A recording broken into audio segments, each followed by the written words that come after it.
Hello mga kalola, kalolo dyan! Finally! Nasagap na namin yung totoong balita na nag-close yung Blue Lagoon, Masangrit, dito sa Kabungawan, Burgos. Pero ngayon, finally naka-open na po ulit. Ito po yung daanan, mas ginawa na hong maganda. O, diba? Open na po ngayon.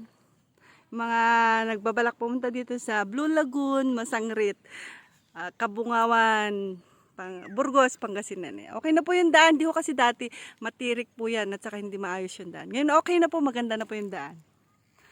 Tingnan natin Tingnan natin yung daan Lalakad tayo.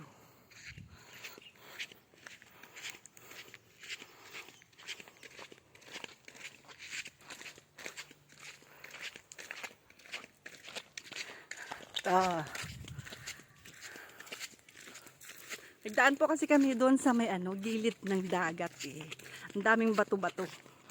Kaya ngayon, yung daanan po talaga ng sasakyan, papasok po dito sa Blue Lagoon. Ito na po.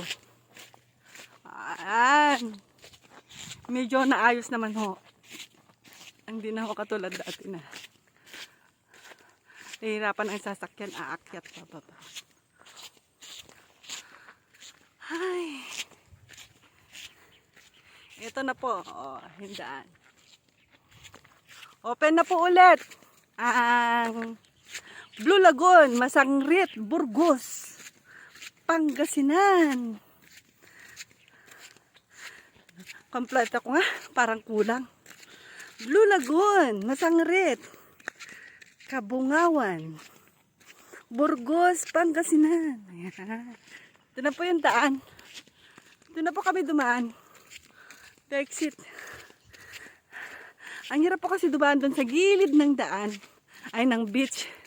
Kasi matatalim yung mga bato. Tapos ang lalaki. Kaya ingat-ingat lang po pagka madaan po kayo doon. Eto, sinundan ho namin yung daan talaga.